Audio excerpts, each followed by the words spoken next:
There it is. Some men aren't looking for anything logical, like money. They can't be bought, bullied, reasoned, or negotiated with. Some men just want to watch the world burn.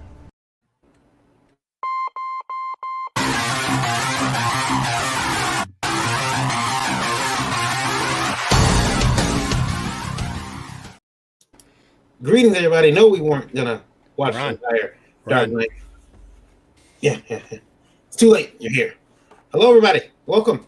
It's Indie Vault Live. It is Tuesday night. You thought you weren't gonna see me, but I'm here. I'm just tucked in the corner, way over here, where I got my Professor X on today. That's you in the corner. Yeah, way over here in the corner, in the darkness. You can barely make me out. Should have turned the light on, but well. I'll blink. You can see me there. That's horrible. So, Randy, I want to welcome everybody to Indie Vault Live. We started that broadcast with a very telling clip. It was all Randy's doing. So, BC, please send your lawyers to him. That's all I'm going to say. Yeah. And we've got a special transmission from the DC offices. Everything's perfectly all right now. We're fine. We're all fine here now. Thank you. How are you? I'm pretty it's sure a boring that was conversation anyway. I'm telling you right now, we're gonna get so much hate mail tomorrow. I'm not even opening up the emails.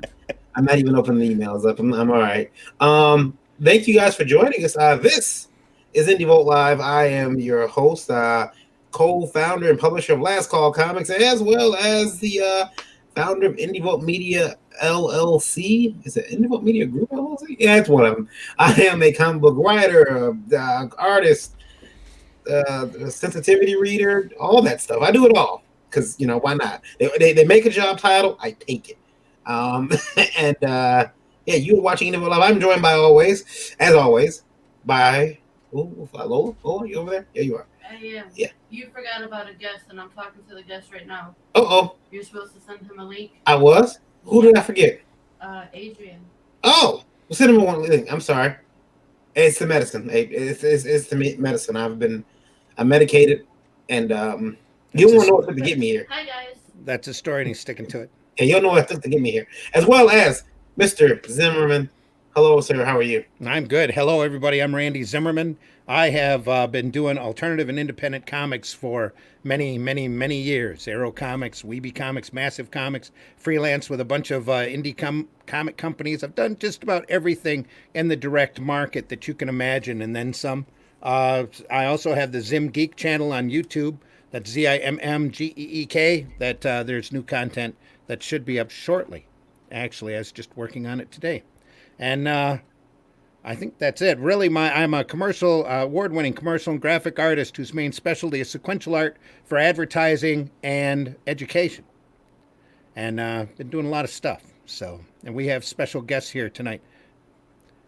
We do. Go ahead and introduce yourself first. Miss Steph Cannon, go ahead. I am Steph Cannon. I am one half of In Symmetry Creations with that guy over there. Everything's opposite. We are comic writers and content creators.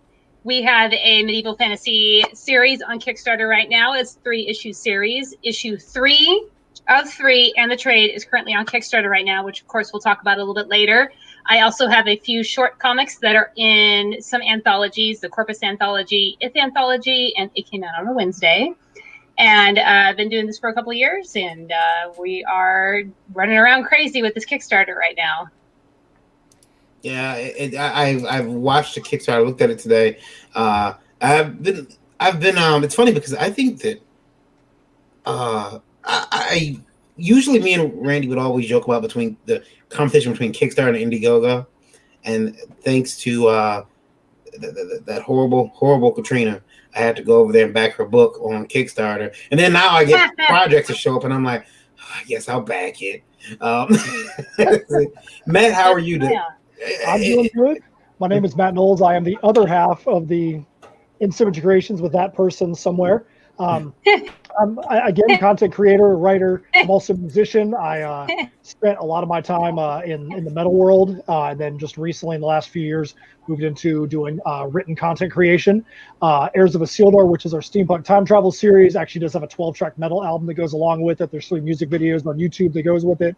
And all the music on any of the Tales from Nocturnia Kickstarters, all the promo videos, all have little clips of music on there. They're going to be part of songs that are going to be on the next album that hopefully we're going to release later on this year. Cool. When you start mentioning music and metal, I think about Indie Volt Radio, which is a great segue. See how good I'm getting? Because Indie Volt Radio, we are live on Indie Volt Radio right now, Randy, with 46,181 persons listening globally. Thank you guys for listening right now. I want to thank Australia, and I want to thank Mexico for listening in, as well as our good friends, and China's back up there. We'll lose China when they reach a certain number. As soon as they realize they're listening to us. Yeah, they always not. We're like, who? Yeah. Pull that plug. Mr. Adrian has joined us. I'm so sorry. I thought I sent the link. My bad. But you have it now, so you're here. Yeah, it's because I'm black, brother. Yeah, I know. How are you today? It's all good. I'm good. How about yourself?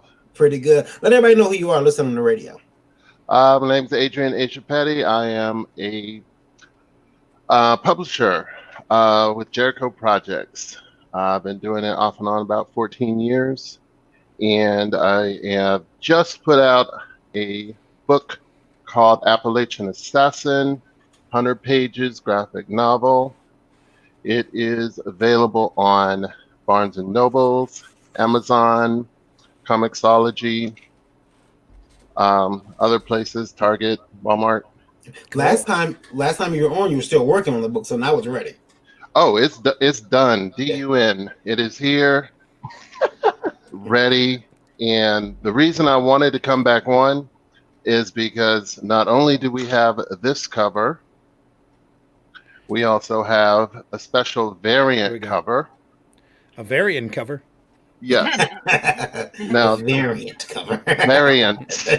Yeah. Yeah, I stress that to you on this show. See what I did there? See what I did there?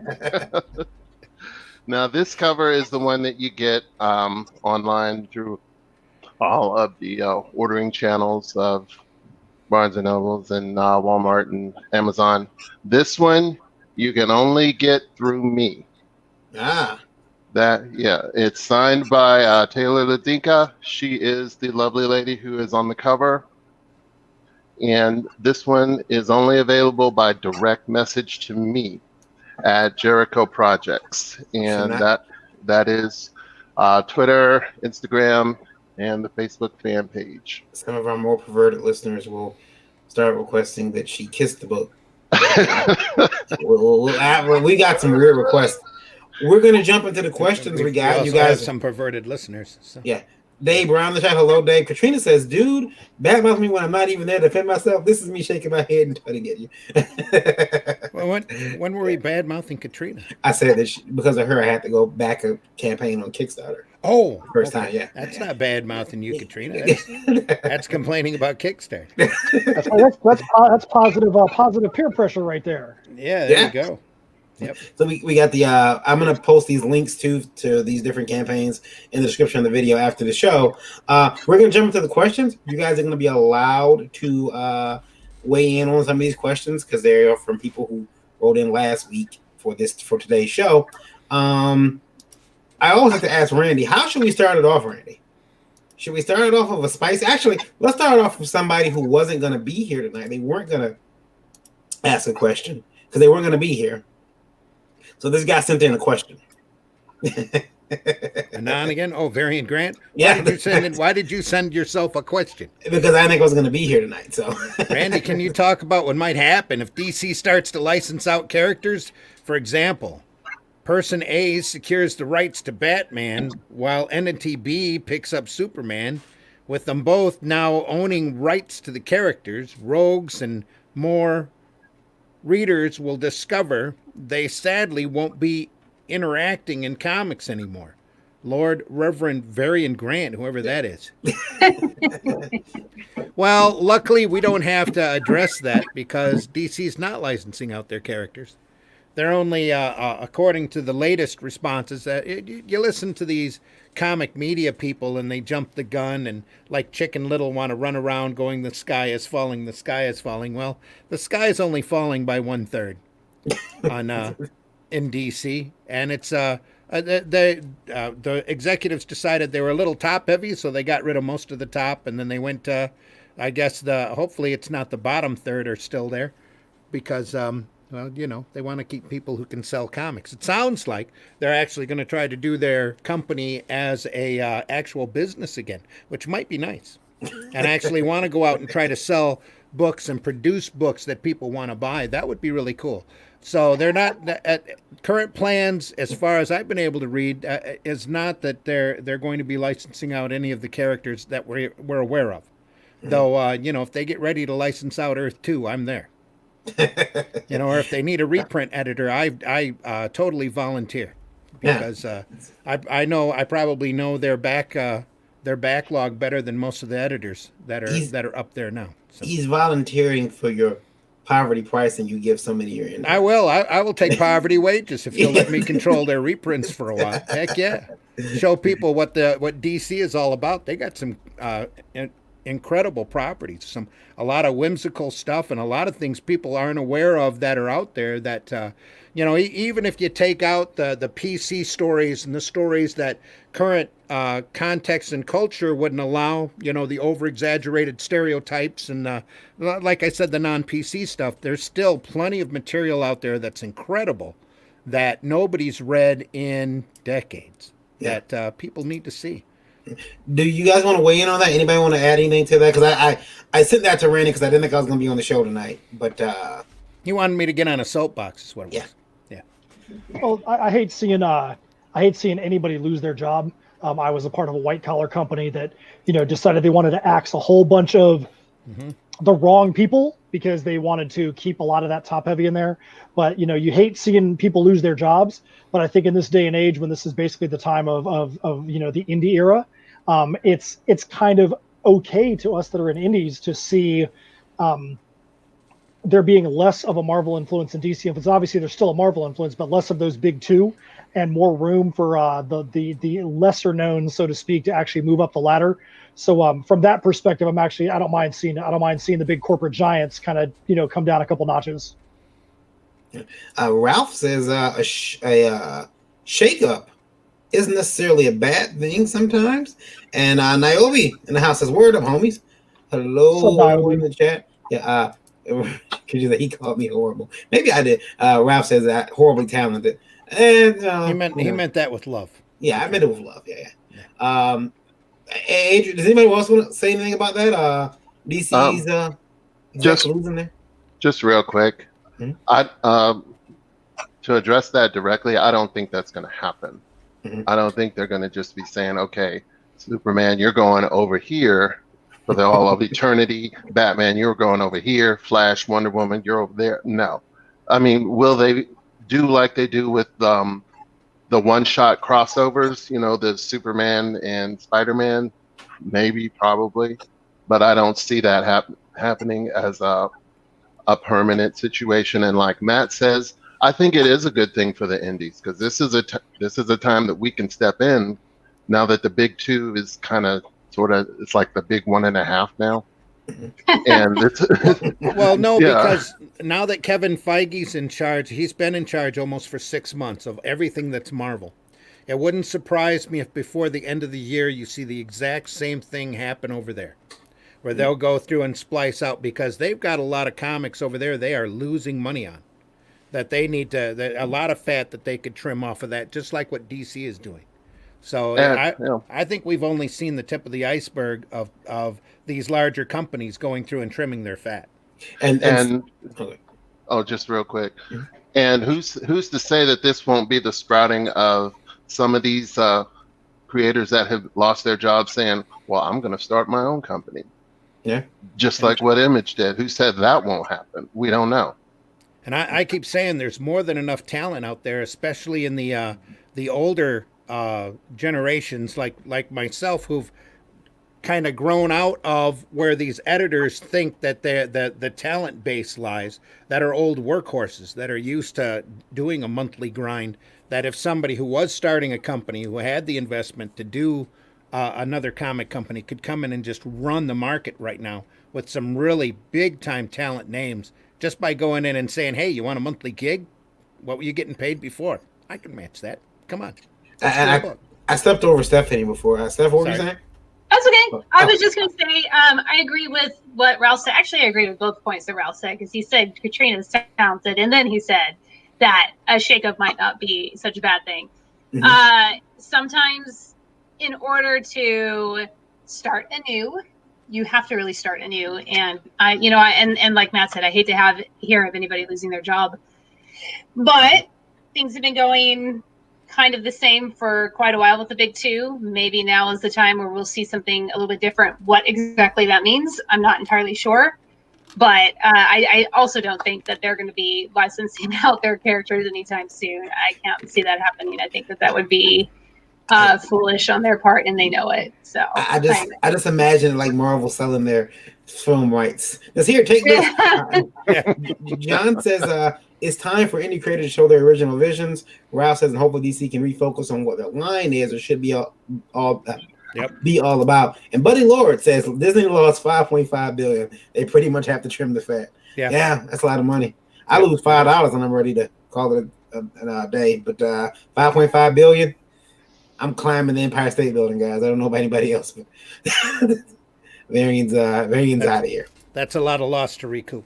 But the big thing with DC is that they're going to strip back to the books that they know are solid back and concentrate more on the properties that they know are solid for a little while and then slowly build their way back out from there. It's something that back when Ted Turner came in and bought or became a operating share of Warner Brothers back in the 80s or 90s, I believe, he suggested that DC do anyway.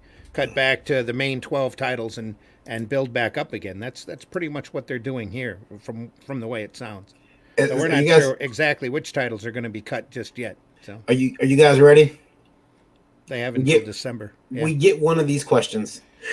JD, hello JD. Nice to see you in the house. JD Calderon, hello. We get one of these questions every show. It's not a boring anon question again, is it? No. Okay.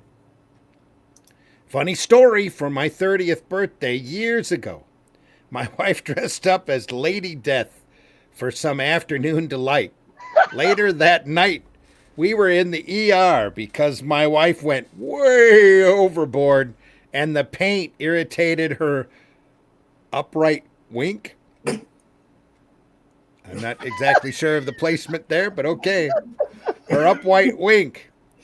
She was down for 9 weeks of recovery. Oh, I'm very sorry to hear that. This day, she doesn't like the character. Paul James. I'm sorry, Paul. Thanks so much for writing in and sharing.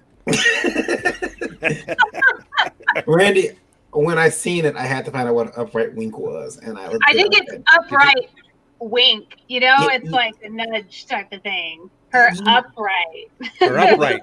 Oh, then the wink should be in like parentheses. Yeah. Her upright wink. It's slang. It's slang for the nether regions. Yeah. And I'm like, upright wink. Then it hit me. I'm like, oh, because that's horrible. One should never paint their beaver. No. Lola thought that was hysterical when she saw it earlier. And that person should be on Sex Sent Me to the ER. Sincerely hope that she's doing better now, Paul. And that your afternoon delight has continued wildly since then. Well, just just reminder that Vampirella is safer. Yeah. It's just a little safer. Anybody else want to pick on Paul? Here's the thing I want to know is where is the question in this? I had the same question. I had the same question. I don't think it was a question as much as a deep need to share. Yeah. I think we all have questions, actually. Sometimes they leave us with more questions than we can give them. And that was thank you, Paul, for writing in. All right, here's another one. Here's one that's going to get Randy on a soapbox. Let me pull it up here. Okay, All right. I got it. All right. Here we go. Anderson says you should check your messenger. I will. I've checked mine. It's not there. Aaron, thanks for writing in no matter what you say. Even if, yeah, anyway. 10 fucking bucks for a new 26-page digital comic is just too much. I think you guys know that. And I can't believe you don't call folks to task for it. Let's call them to task. Task! Right.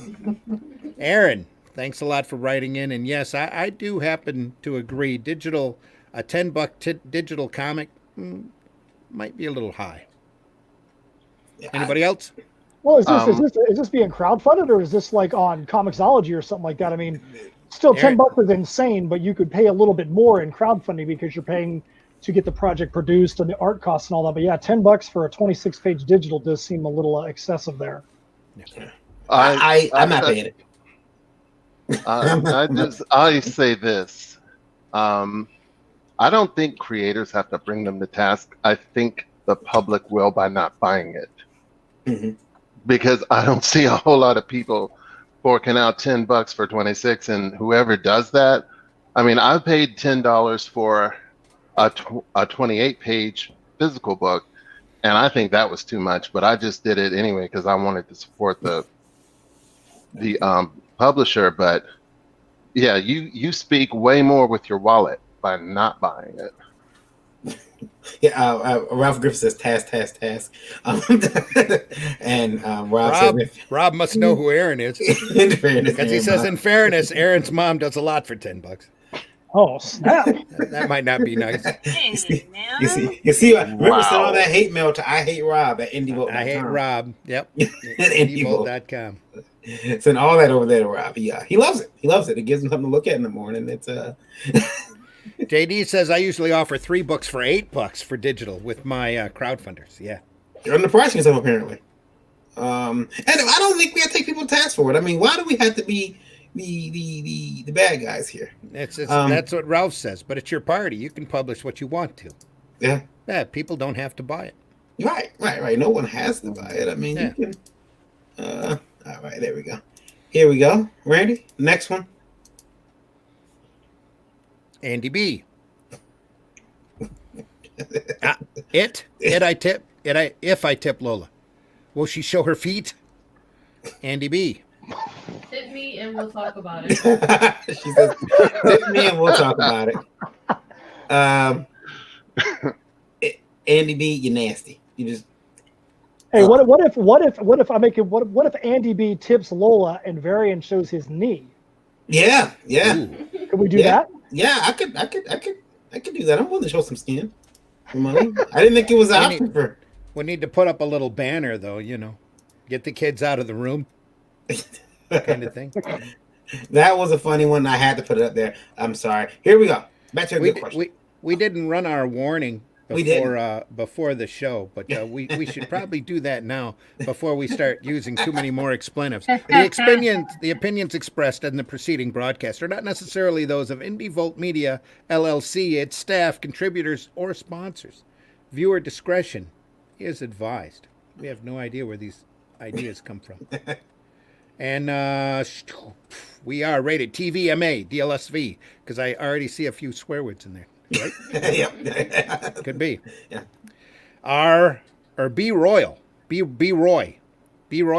Yep. That's not like Elroy. B Roy. Enough with the online cons. Damn already. Even Variety reported that San Diego Comic-Con saw a 95% drop in interactions during the Comic-Con at Home event. If a multi-million-dollar company can't do it, what chance does Ham and Egger with a $15 Zoom account have? Indie publishers should be holding these events to showcase their books and products, not jockstrap writers looking to cash in. You should not be talking about San Diego Comic-Con that much, but I understand they did take out a PPE loan, and in order to show for it, they had to do that Comic-Con anyway, so a 95% drop. They're probably not that concerned about it since they get to keep the $5 million that they put up. That apparently they put up for a loan. That is what I have heard. Um, Which might not be correct information at all. This question was full of malice. Let me hold on. It sounds B. Roy sounds like he's full of malice. Yeah, let me read the comments first though. Katrina says, "I'll be the bad guy. Don't be a greedy bugger. It won't help."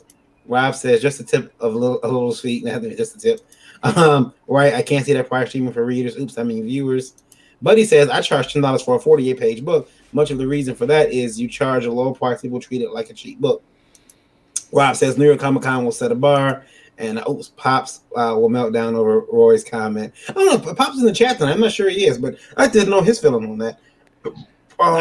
I just want to point out that 2 weekends from now, we'll be having the Indie Vault podcast-a-thon. Yeah. yeah, we're going to be. What do you guys think? Do you guys think that online cons are over? Have you done any? What's your feeling on them? We'll start with Steph. On the spot. Yeah, on the spot.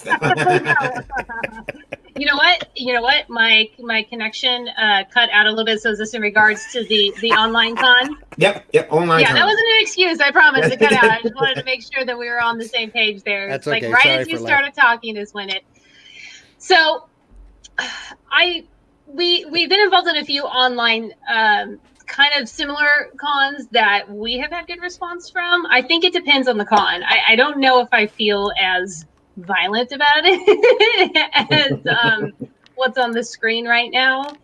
Yeah, I mean, I think in theory it's a good idea because we all want to be out there doing shows. We all want to be given the opportunity to sell our stuff, and I do think that some people are getting those opportunities by putting their face in front of people and saying, "Hey, I'm still here. I'm still creating." And so I think in theory they are good, but I do agree that there's a little bit of an oversaturation of them right now. There's kind of a lot, and it seems like every time you turn around, there's like 5 every weekend, and so you're kind of competing in the same way that you would if there was 100 Kickstarters going on at the same time. People are going to have to pick and choose. So it may be a thing where it was great over the spring when all the shows started getting canceled, but as we kind of get further along in this thing, people are going to get a little fatigued, I think. And Adrian? I haven't actually done one, so I can't intelligently speak on it. Well, that'd be a changer for Indie Vault. We never. I was going to say you're on Indie Vault. Just go for it. You're good. But just the idea of it does not intrigue me. It doesn't interest me because I'm old school. I like the feel of physical books. I like to actually interact and with the fans. I like to see them in person. And I stare at my screen enough as it is. I want to be able to see the creators. I want to be able to see the fans. And I want my book right then and there. Or I want to sell my book right then and there. So it doesn't really interest me. If that's what interests you, go for it. To each their own, but it's not for me. I worry about online cons. Like, I feel like as long as they're not charging people and they're asking you, hey, do you want a slot? Do you want 30 minutes, 15 minutes? That's fine. I can get 15 minutes up there to come on someone's show and talk about my comic or just entertain for 15 minutes because there's a certain part of me that likes doing that, just the entertainment. But I do balk at people asking you to pay to be a part of their online con. I think that right there you're exploiting people and taking advantage of the situation. Yeah, I think that people need to have realistic expectations about what's going to happen with an online con. If you have New York Comic Con and Emerald City Comic Con and San Diego, you could have all of the same exact people physically attend those cons, and you're going to still get over 100,000 people that are going to attend. But if you have New York Comic Con and Emerald City and San Diego all put an online con up there with the same exact people, like you said, you're literally looking at the same exact screen, and you're looking at the same exact people from the same exact chair or bathtub or couch or wherever you're watching the thing from.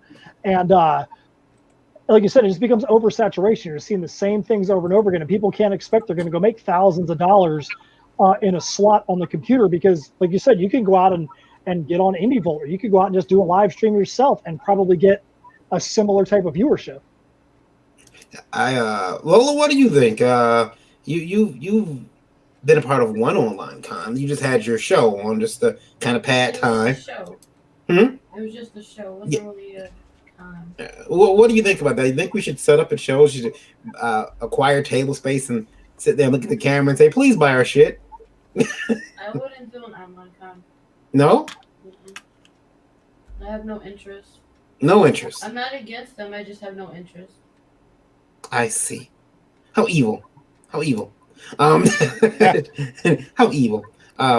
Ralph says, don't be surprised if you don't see more indie type shows like Bob Corby's Space that he holds in Columbus in the future once this COVID is over. That's a small show dedicated to more indie type books. Yeah, I've gone down there a few times.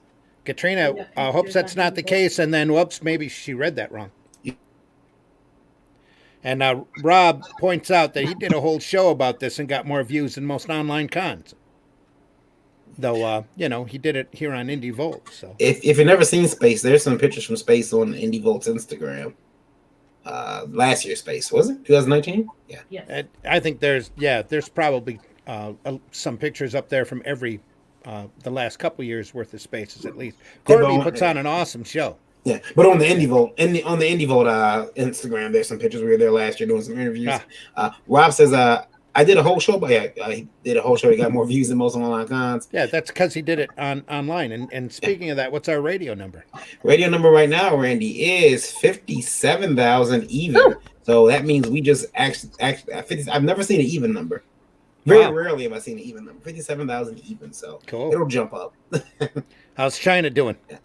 China's not on the list. China's already pulled the plug. Yeah. Oh no! Yeah.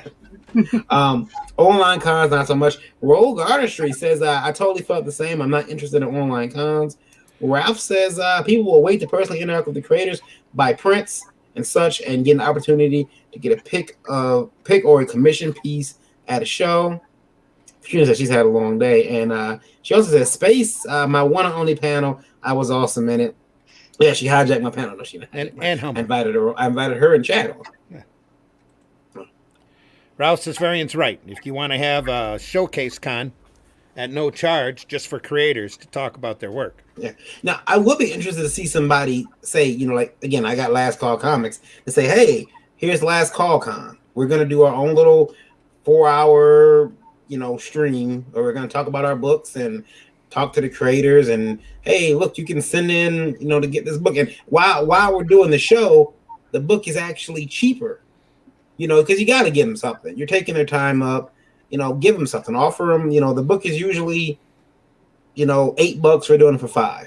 If you buy it during the show, it's $5. Do something like that. Really, impress your audience that way. My 26-page digital comic that's normally $10 is $9.99. For a limited time only. Buy it now. With free shipping. Today. Let's see here.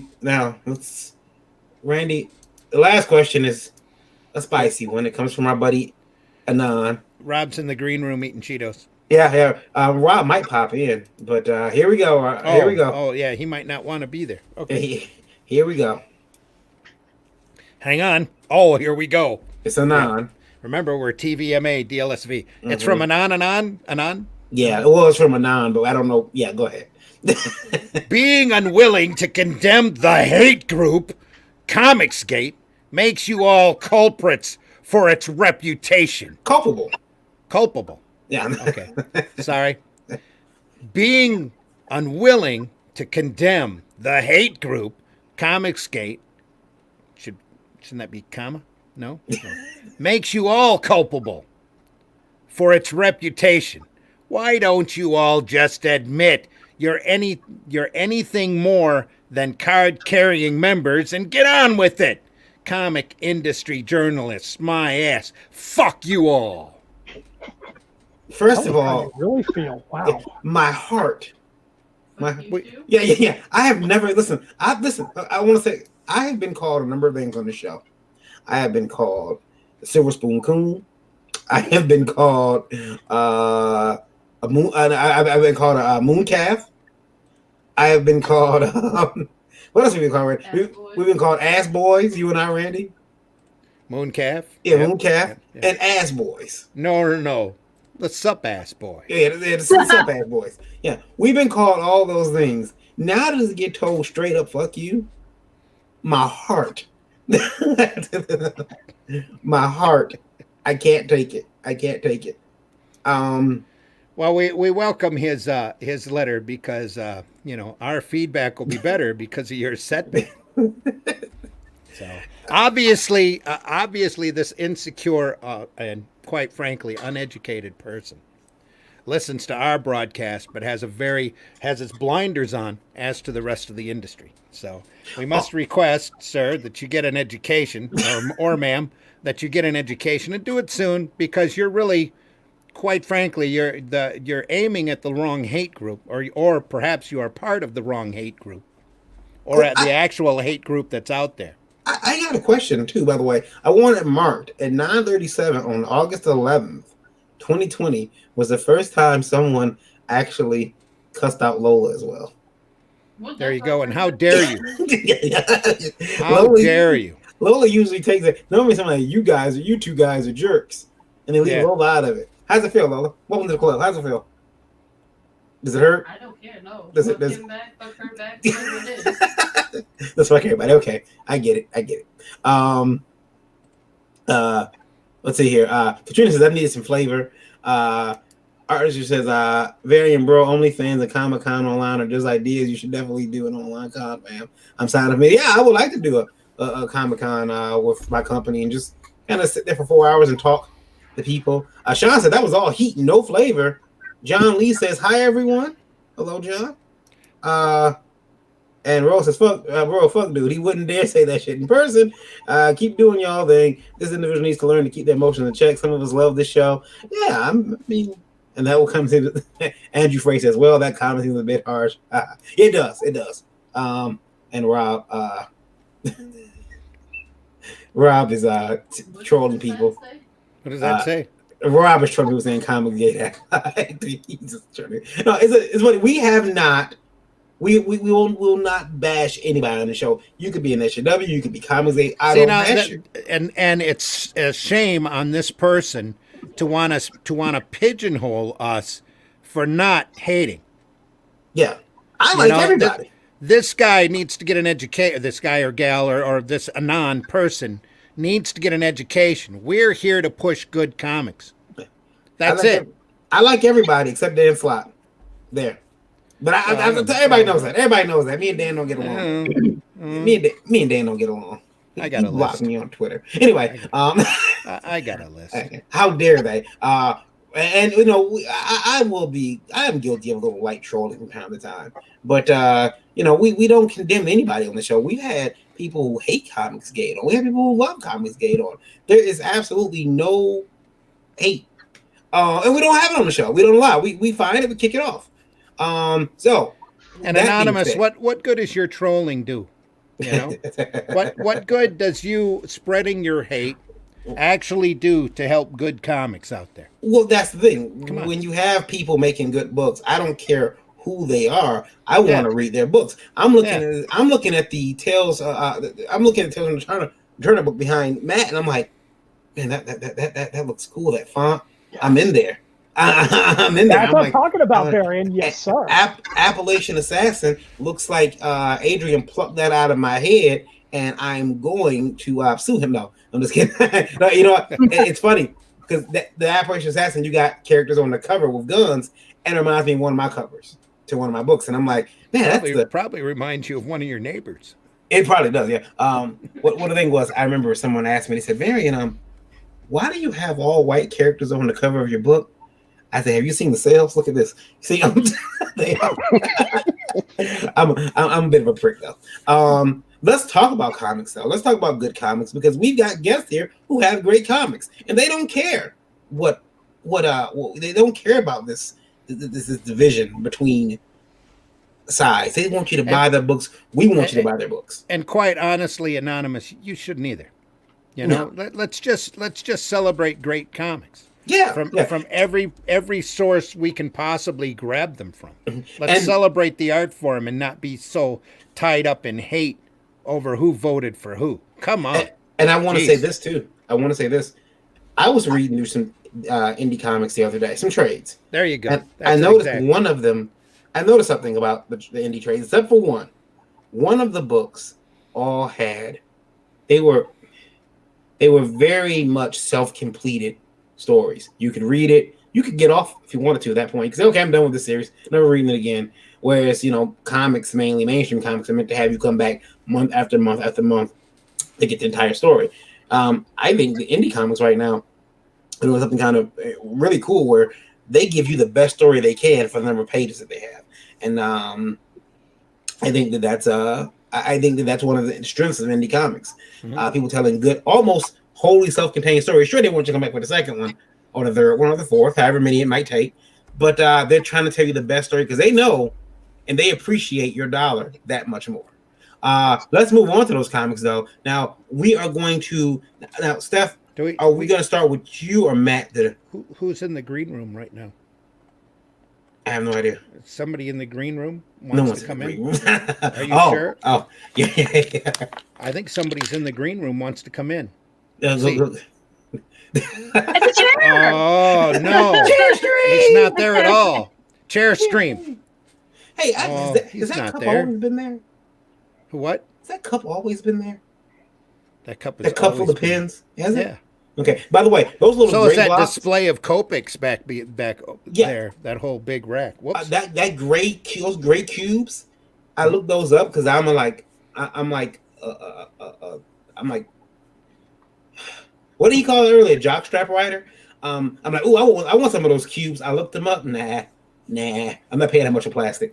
JD Nah. Calderon's on a train, so he's got to go. Good night, guys. Great show. Thank you. See you JD. later, JD. See you, Hi, JD. Jenny. So who we start with? And Daphne was listening or was actually commenting over on my Facebook page, so I went over there and made sure it was public. So Oh, okay. her comment should be intermixed here anytime now. So Daphne, sorry we haven't been reading your comments. Look, who we start with for your book? We start with Matt or Steph? I always suggest start with Steph, but Naomi's I can got start, and then nothing we to will do. let Matt.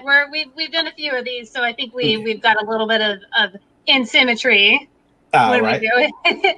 But obviously, the title already we talked about the most tonight is Tales from Nocturnia. It is a 3-issue miniseries, medieval fantasy, and currently we are on Kickstarter. We have 5 days left? Yep. 5 days left, I think. And it is for issue 3 and the trade. So if you have the other issues, or even if you don't, or if you're a trade reader and you've been waiting this whole time to just read the entire story and the trade, we've got that for you. We have a ton of really awesome support merch. Dare I say that you won't find with very many other Kickstarter campaigns or crowdfunding campaigns at all right now. So we'll kind of go into some of those a little bit tonight, but I will let Matt tell you about what this story is all about. All right, so it looks like we actually are Okay. in the. I sent you the wrong link there, Varian, because it looks like we're actually in. That's the link for the first Kickstarter. So that's the one for issue 1. It's probably because my computer closed down and I Googled it very frantically. Hang on, I'm trying to get over there. All right, because it's that's actually the Kickstarter for issue 1. So I can I put it in the chat. I can put it in there again for you real quick. Yeah, go ahead. I can bring it up. Sorry, my browser closed a couple of it X'd out and said, "Hey, I can't recover this page." I got it. Okay, you got it. I got it. It's calling up right now. There we go. And You have 5 days to go. Yes, sir. 5 days, and it'll actually click over to 4 while we're on the show. 10 o'clock is when it's going to click over to 4. Oh no! And there we are. There we go. There we go. Okay, now that's more like it. Now, you've got like the 5 days. I really like that art, dude. You know what the art reminds me of? It reminds me of for some reason it reminds me of the old Darkstalkers game. Darkstalkers. I can never say that right. It reminds me of that. I really like it. I'm a big Darkstalkers fan, though. I have a crush on Morgan. In fact, if I can get my wife to dress up as any character, it'll be Morgan. Yeah. Careful that upright wink, right? Yeah. Oh, yeah. Steph said it. Steph said, let's clip it and make sure we can play that all the time now.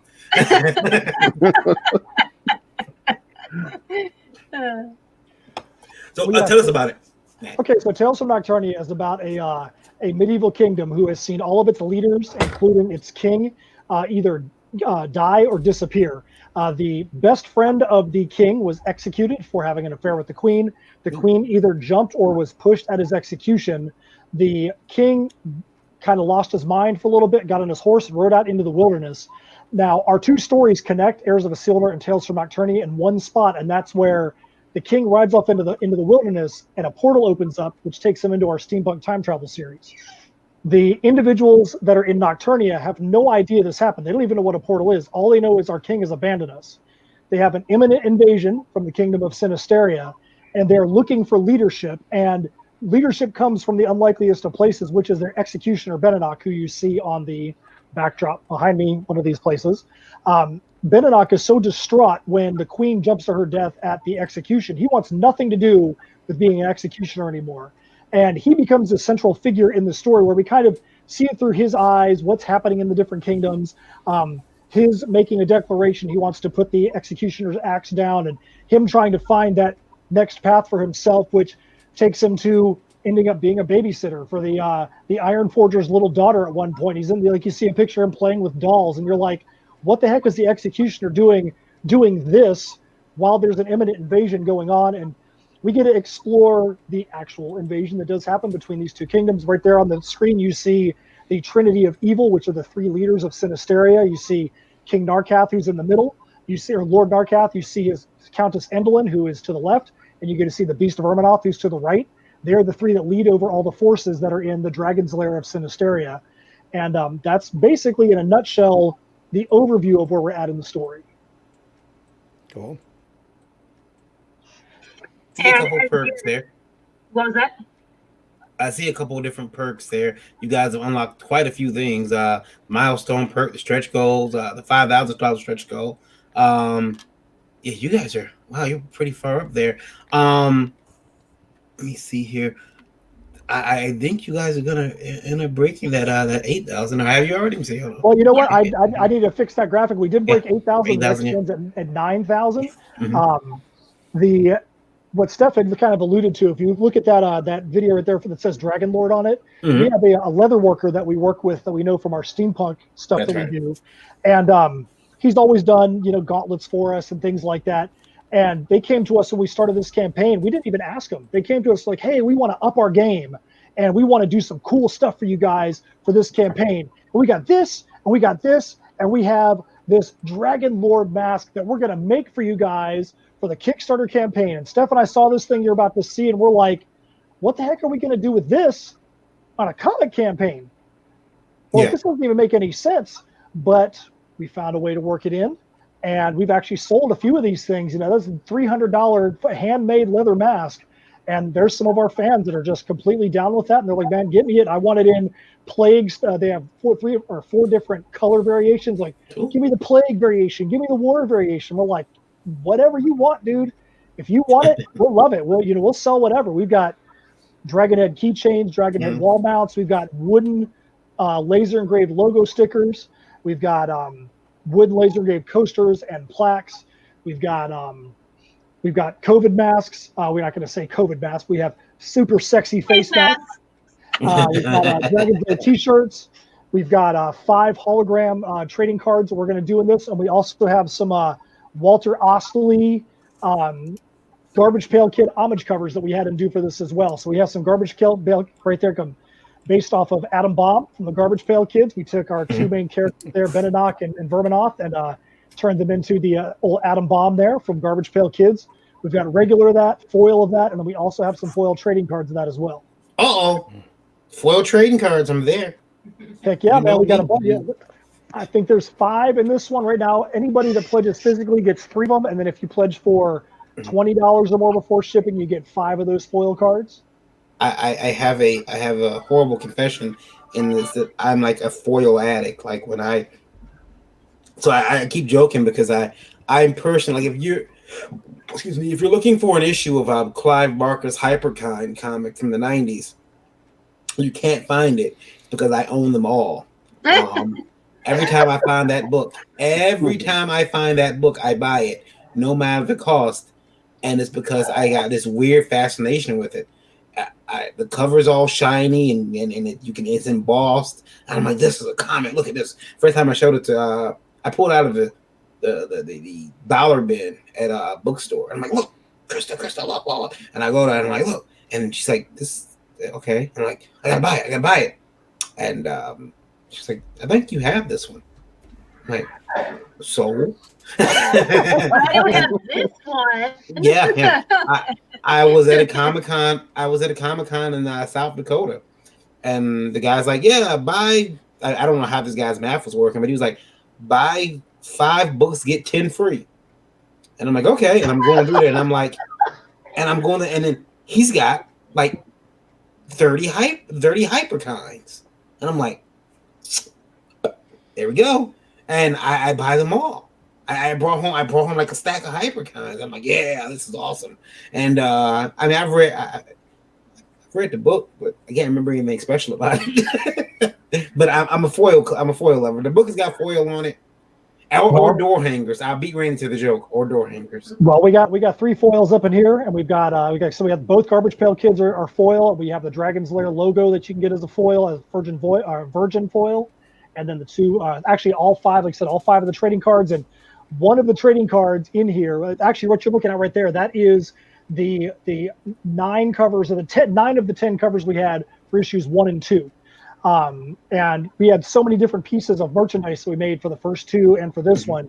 We couldn't make, every combination in tiers. We had like 2,000 tiers. Right. So we just put a big add-on list at the bottom. So, hey, if you're somebody that's a fan of extreme metal and you want to get yourself one of these Inferians covers, which is actually based off of the extreme metal band Inferi on the Artisaneer record label, you can jump in there and you can get that.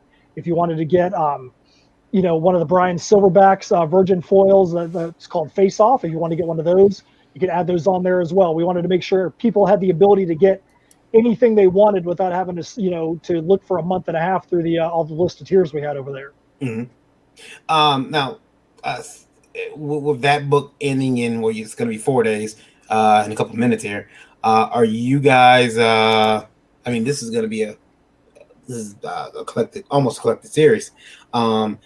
Do you guys see an ending for this series, or is it something that you're gonna keep going? Well, this actually is the collected, because both issue 2 and issue 3 are double issues. Mm-hmm. Well, so, I mean, see, because the thing is, like, I'll say I'm ending something, and then in 2 years later, I'm like, you know what? I got more story to tell. Also, I have a mortgage to pay. So we like to say anything's possible.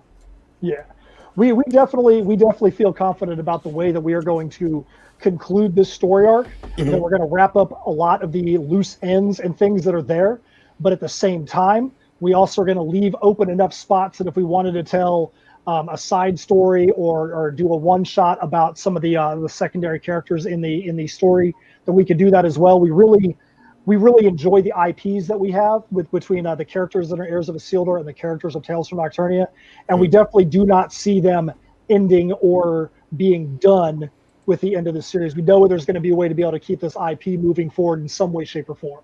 From IndieVille Radio, from Fly Guy 77, which I make jokes about people having a number at the end of their name, but Fly Guy 77. Once, Steph, both you and Matt, could you explain your creative process? Ooh, I like that question. I would say it's the same and it's different every time. And what I mean by that is we have a way of co-writing that is, and it has to be very organized.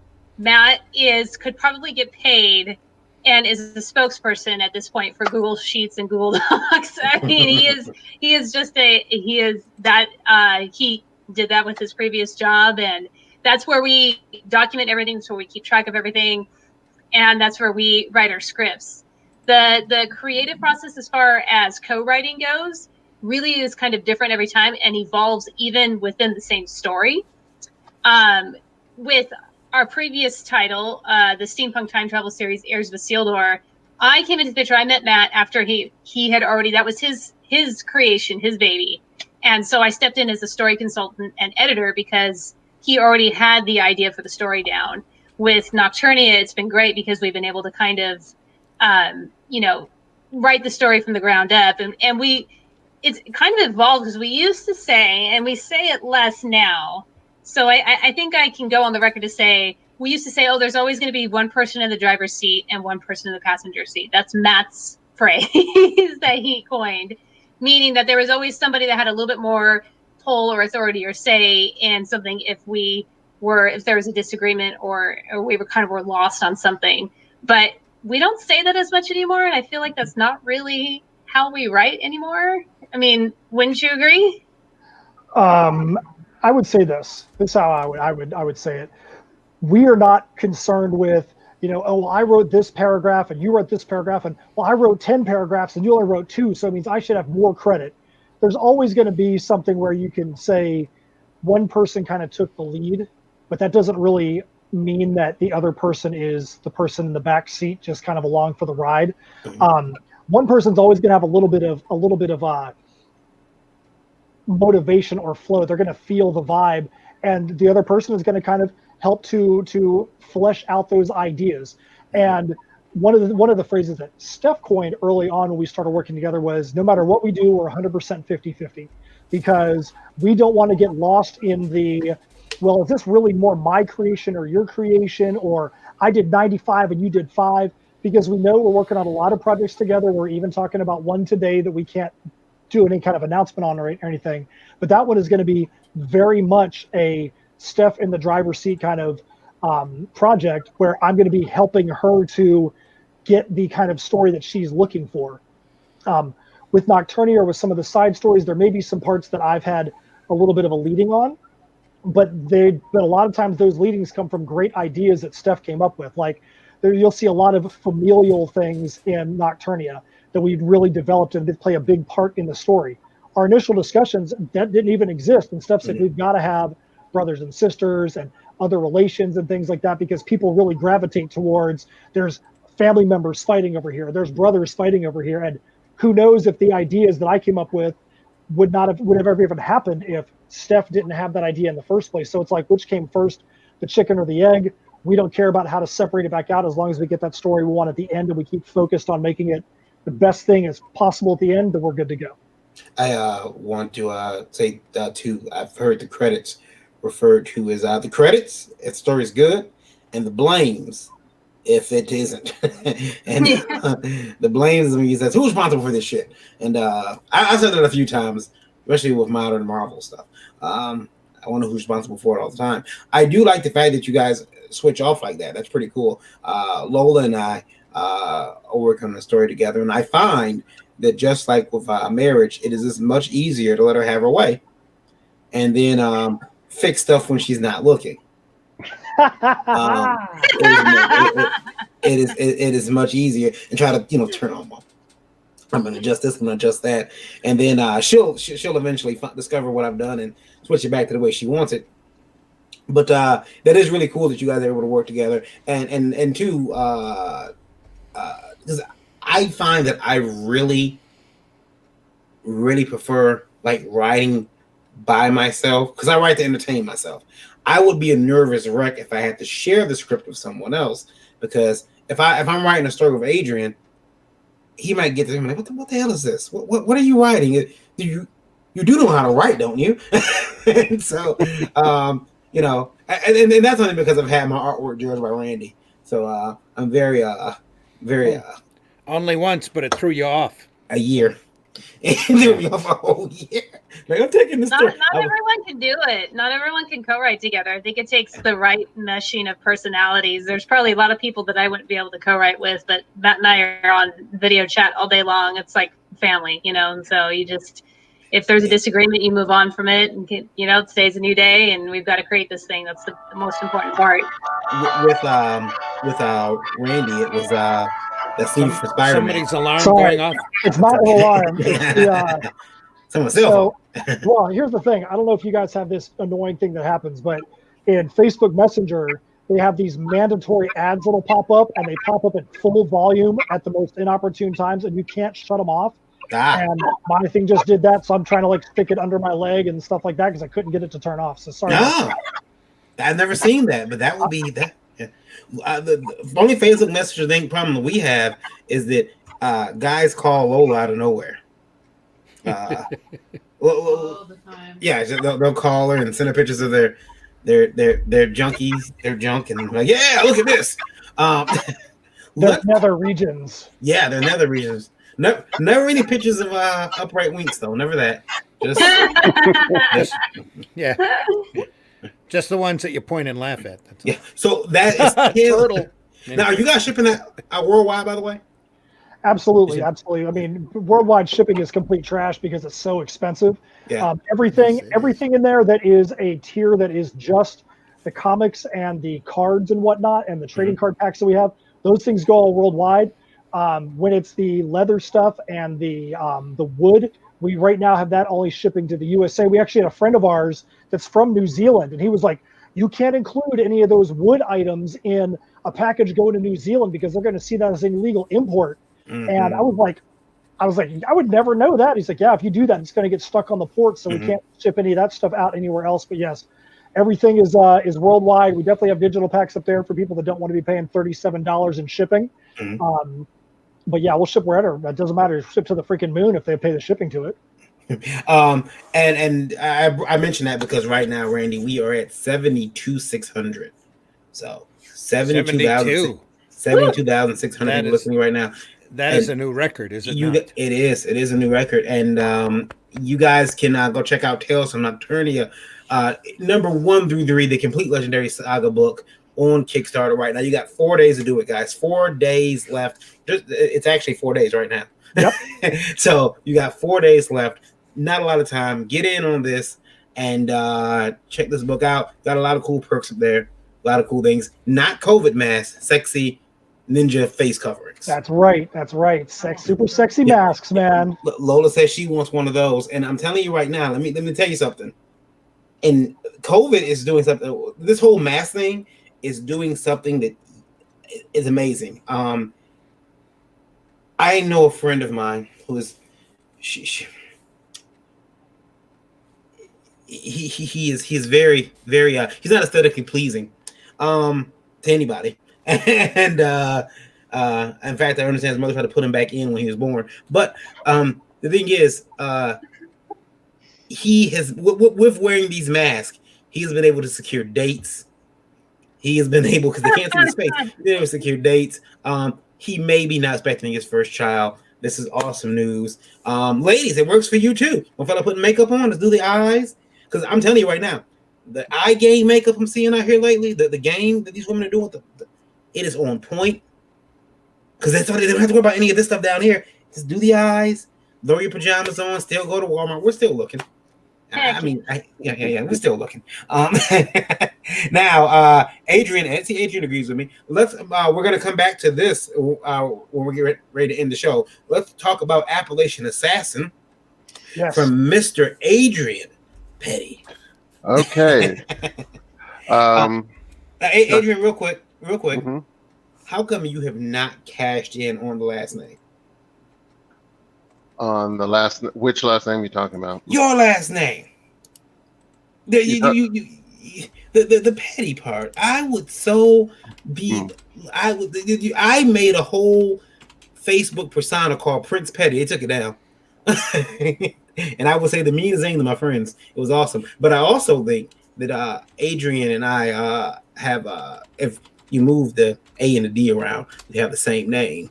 So I'm glad he doesn't get too much hate online because someone will type that asshole variant and they mean Adrian, or vice versa.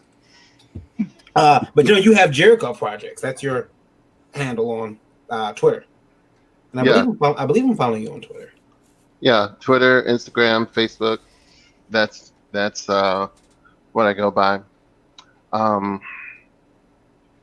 The petty thing. Well, yeah, I've heard every joke you can think about, whether it's about the singer, the NASCAR family, whatever, or just being petty. Yeah, like me. I've heard that too because I argue on Facebook all the time. And Dude, people will say that. there is no way I would not use that. Like my last name is Petty, and it would be true. I mean, my last name is Grant, which explains why I keep getting bills in the mail. But yeah, everybody thinks I'm just load of cash. Talk about Appalachian Assassin before I go on a tirade. Okay.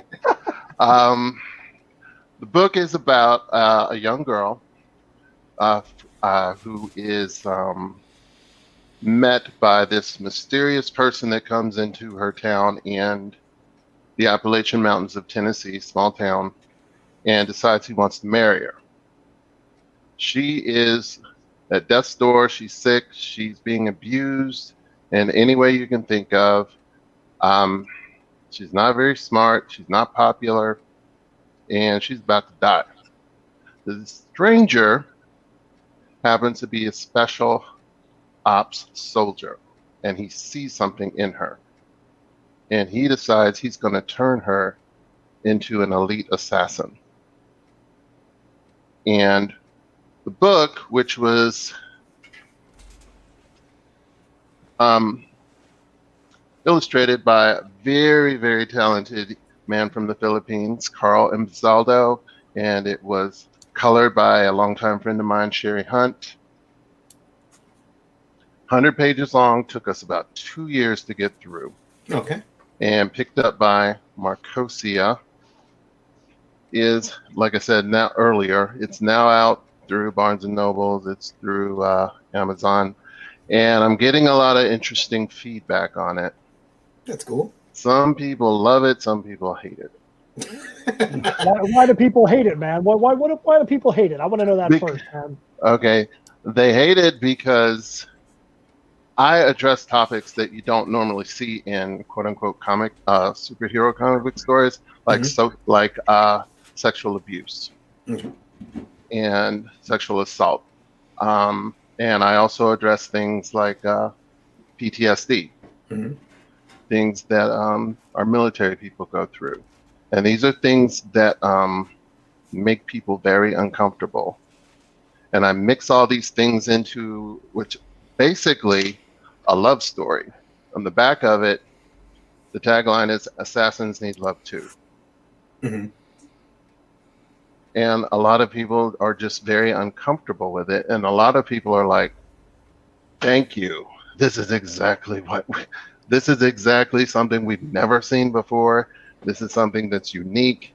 And I'm actually growing to like the fact that it kind of makes people uncomfortable because it lets me know that I'm doing something that's different. Because not everybody's going to like what you do.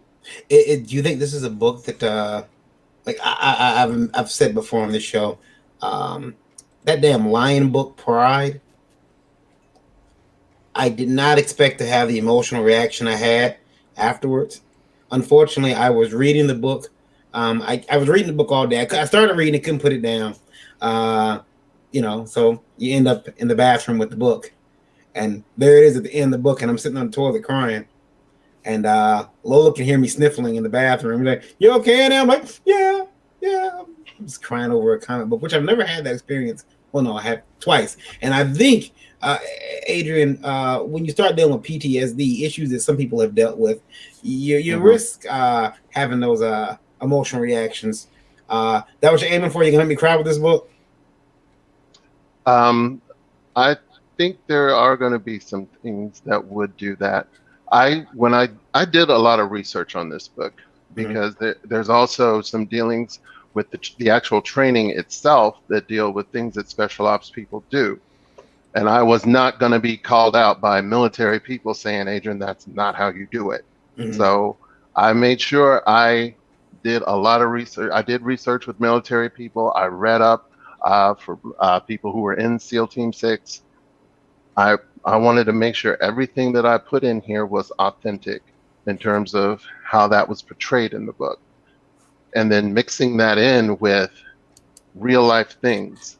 Because ultimately my goal with the character Jo Betty English that I had in my head was that she was going to be one level above Batman.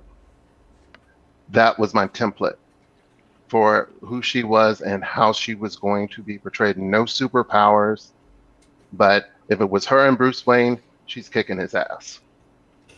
So that's what I had in mind. I think that let's see here. Rogue says that Appalachian Assassins looks dope. And yeah, I think it looks pretty cool. I love that cover. And Martin Piero says pretty far up there, more like Killing It Dead. Katrina Rose says, I just got my copy from Adrian, gotta read it now. This girl with PTSD and as a rape survivor is looking forward to reading it, even if I'm a bit nervous. Yeah, I see that I mentioned it before. I wrote a story years ago. I got told by people who were working for me at the time, don't move forward with this story. It's horrible. That will never happen in real life. If it did, it could not happen. And then, was it Lola? Was it 3 years ago now?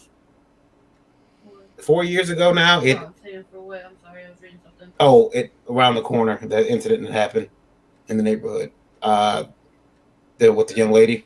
It's been about 3 years. It's about 3 years. A situation from like the darkest parts of my mind, as SVU as I could go, was happening right like in my neighborhood. And I was like, man, you get kind of freaked out because it's like I wrote that dark story and I was told it would never happen, but yet, it was happening down the street from my home. So you try to always, like you said, you go talk to people. You talk to SEAL Team 6 members, you talk to the military, and you don't want to get called out. And that's funny, Randy. He doesn't want to get called out. People who would say, hey, you didn't get this right and you didn't get that right. He's not worried about people telling him that he can't write a teenage white girl, because that'll happen eventually. Somebody will reach out and say, Adrian, you can't write there. Yeah. And you can't, and I'm telling you right now, Adrian, you can't go get a reference from a 16-year white girl. They got special charges for that. I found out about that. No. Well, like Adrian said, he didn't want to be called out on it, so he went in and got himself educated on it. That's a sign of a good writer. Yeah, I think I really resonate with what you're saying there. And in Heirs of Isildur, there's a lot of characters that come in, and in the 10th issue, we have a character that's got a really rough backstory, some extreme domestic violence that started off from a true story of a friend of mine that was going through some crazy stuff that turned into the backstory for a character. When we wrote it, and we're getting ready to release it, before we actually published it, Steph and I, sat down and had a discussion. We're like, we need to actually make sure we run this scenario by somebody who's been there. And we have another friend that was sex trafficked from the time she was like 5 to the time she was 30.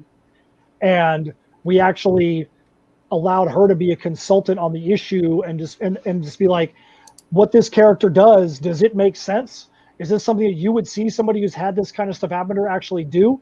And she actually gave us a seal of approval on that. So we didn't feel, we weren't apprehensive at all about releasing, even though it was dark as all get out. So man, I appreciate the fact that you haven't let anybody get into your neck, so to speak, and make you change your storyline, man. Write what you got to write and do what you got to do. Mm-hmm. Yeah. And the fact that she is a teenage white girl presented the exact challenge that I want to have, because if you're not getting out of your comfort zone as a writer, there's no point in you writing. Mm-hmm. There's no point in you being an artist, period, if you're not doing things that take you to different levels. But if y'all are trying to call me out, if anyone wants to call me out for writing a teenage white girl, I wrote a black woman too. Miss Johnny. Okay. But you're not a black woman. I'm just kidding. No, we can keep doing this. We can keep doing this forever. I do have a question from IndieVille Radio. It is for everybody. Exactly where is the line between indie and mainstream? That is from Gary, and he wants to know again, where is the line between indie and mainstream? You guys think it's moved recently? I think that the mainstream is going to be truly what you're normally going to see in your comic book shops and what you're going to hear in public vernacular. I mean, you're obviously people talk about the big two, but I think Image is there and whatnot. I think that true indie is the 6 people that are on this thing right now, and anybody that we deal with, people that are in the underground that are selling it on crowdfunding, that you have to go source it out somewhere that is not, the easiest places to go. The people that are going through Diamond and whatnot. Randy, has it changed over the years? What indie means? Is that? Oh yeah, I think it's very much changed over the years, and that the definition is exactly what Matt said. Most anything that you find in the comic shops anymore would be mainstream, except for the local artists, local flavors, and the alternative guys, or the alternative publishers, are the ones that are out there banging at the shows and online, trying to get you to buy their wares independently. You know, Now, it really is a question. If you have to define it, if you have to draw that line and make that line, anybody who's independent is the one who's collecting the money for their own work. You know, that's an independent person. They're out there doing their stuff, making money on their stuff. You know, if you're out there working for a publisher, that is that might be an alternative publisher, but they're more mainstream than they are independent, because that publisher's keeping a percentage of the money. Steph disagrees. She wants to come in. She disagrees. Steph I'm just kidding. disagrees? I'm just kidding. Okay. I see it similarly. I think that you can go. I've gone into many comic shops and seen indie comics in there, and they're not just the local guys.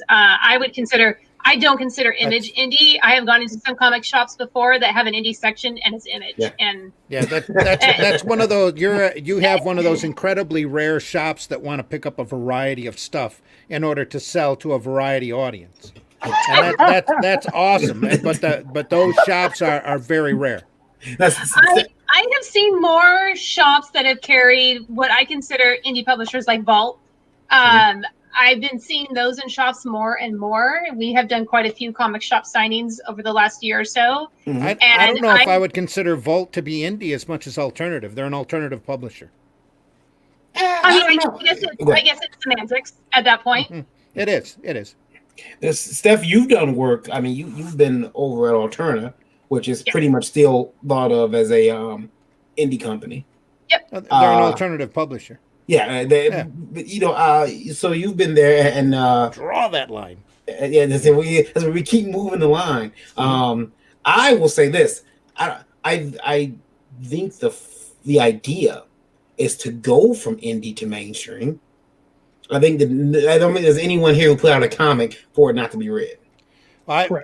Yeah, to an extent, I think that line has really blurred, because now the indie producer has the potential to make a lot more money than somebody working in the mainstream, which is probably why all of these people are angry and pointing fingers at the independent guys and wanting to call the ones that are making hard money the part of a hate group. Well, it's funny because now you look at like the one thing about indie, especially when I started doing comics, is that we were kind of limited. Here's my book, please buy it. As far as swag, maybe we got a t-shirt made, maybe we had some hats, and with Last Call we do have that stuff. And then we started doing like other stuff, like we had mugs and we had these pop-up cups that had Last Call comics on them. These different pieces of swag or merch that you could buy. And now you're seeing indie creators come out with stuff that is exactly like the big, the action figures, like actually, nicely articulated action figures, and it's really cool. Speaking of action figures, there's Glenn Ford, Ionica's toy review. He says, "Isn't indie and alternative comics different? Like fries and baked potatoes, same thing, but at the end." Yeah, I guess you could say that. Same thing, but different at the end. I mean, you guys got a $300 mask that I don't think in 2008 you're getting. Mm-hmm. It's not without paying a lot more for it. I mean, but it's like we've all been kind of brought together, and we're sharing our talents, and let me contribute to your campaign. Let's do this, and it's really cool to see. I'm very upset that Adrian is not putting he's not sending like 3D printed guns with his book. But I just want to pick on him about that. Mason jars with moonshine, right? Yeah. Appalachian moonshine. There you go. Yeah. Well, I want to throw something out here real quick, and I know somebody's going to jump on me about this, but regarding the difference between indie and mainstream, to me, there are a couple of things I think come into play just in my head. The difference between them would be distribution. how those books get out. If you've got a deal where you're going out nationally, to me, you are mainstream. Where if you've got to do your crowdfunding, you've got to hit the shows, you've got to sell online through your own shop. To me, you're indie. And another difference is if you can pay your rent just doing books, you're mainstream. If you've got to have a job like I do, a 9 to 5, to keep the rent paid and the lights on, you're indie. But if your book's selling, it's paying the rent, you're mainstream. To me, those are the distinctive features. I could allow that to taint my my belief, tainting my beliefs. There you go. I don't know. I mean, like, I'm still very indie.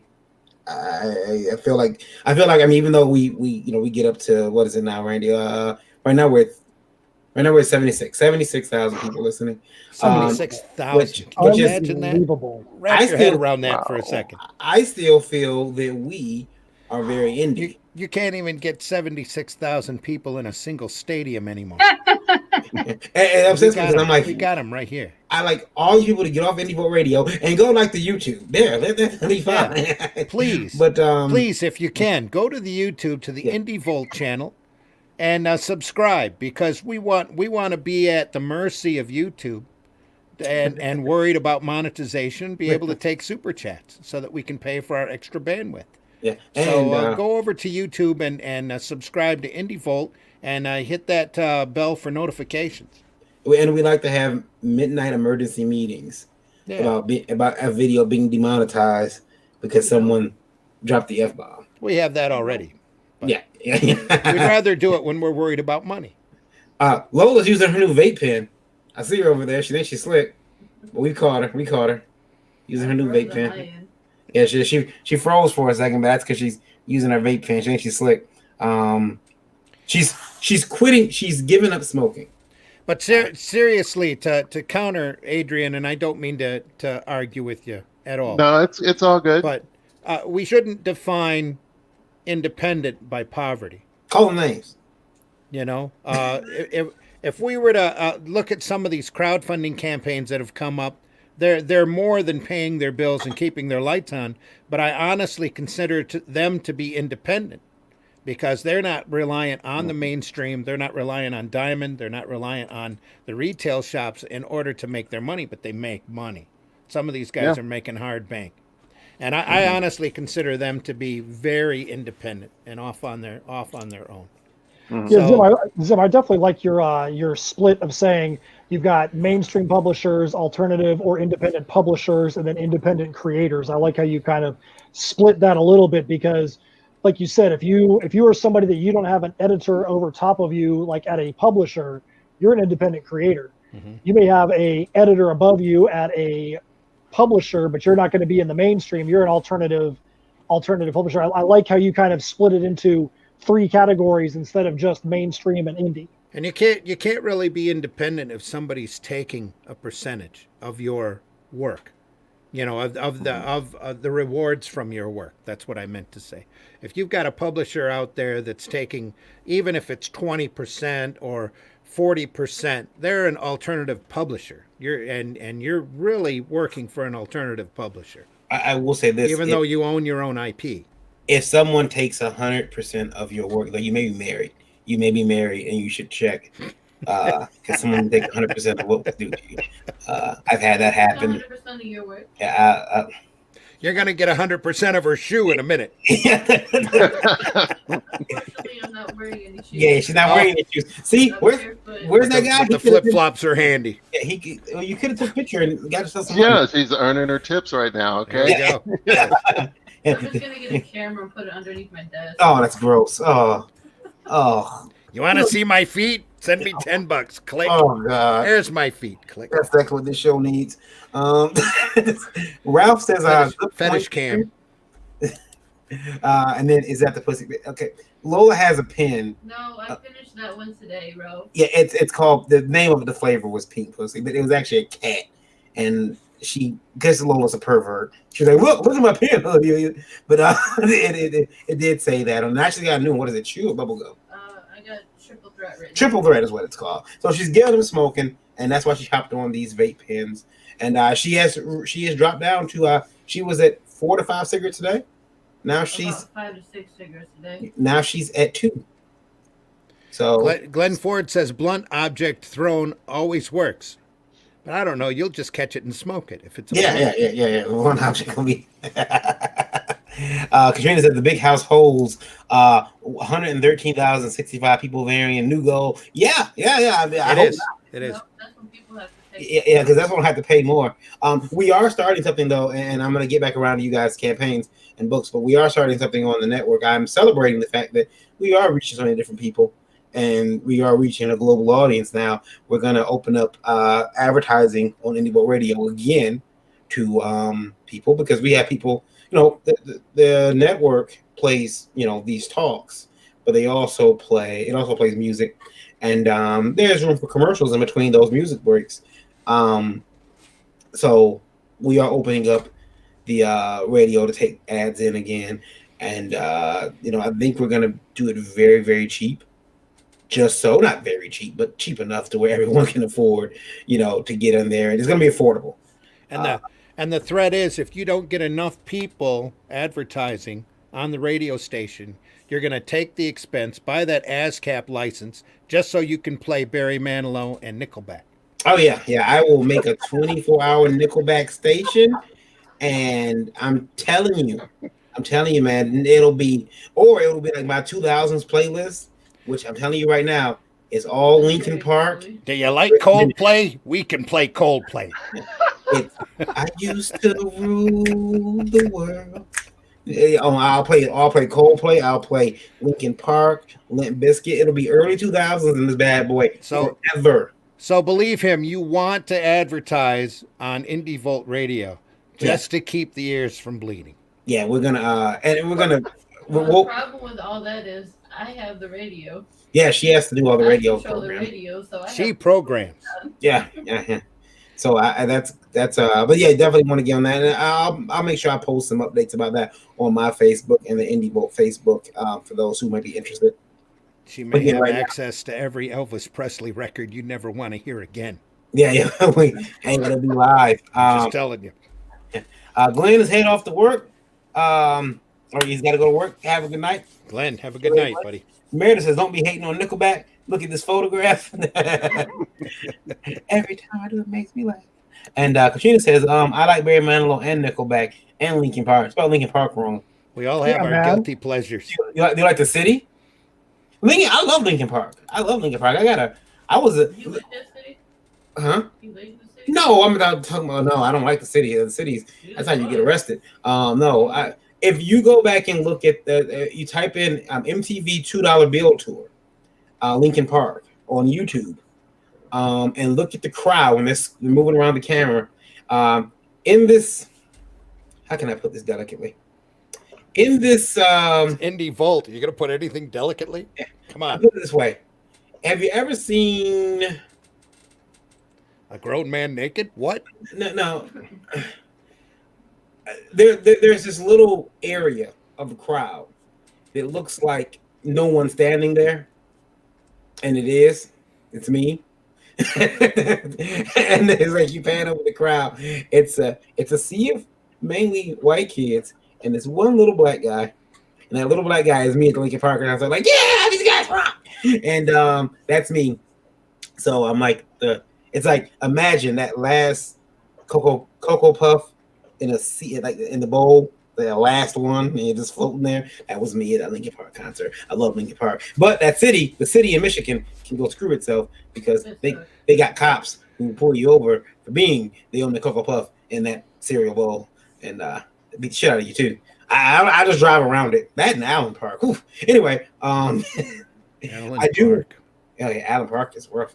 I do want to bring up the fact that all these people have campaigns or their books are available now. Adrian, they have to contact you to get yours, correct? Or you have a store? Well, they have to contact me to get the special variant That's right. Man, I love the variant cover, man. Variant. Yeah. The variant. Yeah, the variant. I do that on the Marvel covers. I'll paint over the T, and it says variant edition, and I'm like, I'm clever.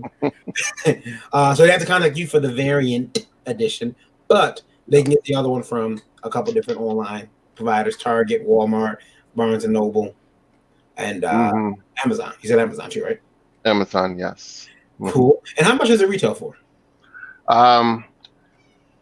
It's I think they took it down to $16.99 on Amazon, $17.99 Barnes and Nobles, or if you go through the Kindle, it's $7.99 to get the digital. And wow, that's a whole graphic novel for under $10. Yeah. Yeah. And if you get the physical one, the physical variant edition, it's got signatures on it. Yes, it has my signature and the Thirst creator, Taylor Ladinka. I guess you call it. Thirst creator? The Thirst creator. I can see that. I was going to make some horrible comments, but again, Steph will give me the evil eye. Some women will do this mental thing where Steph can tell Lola to hit me mentally without ever saying anything. And then, It's just like, superpower there. Oh, yeah. You'll hear it after the show, Variant. You'll hear it after the show. Yeah. It's like, there's a male in your vicinity who's gone unchecked.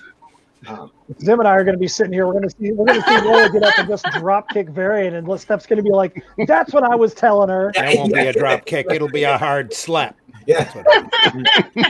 You'll just see a hand on the side of the screen and Variant go right out of its chair. I've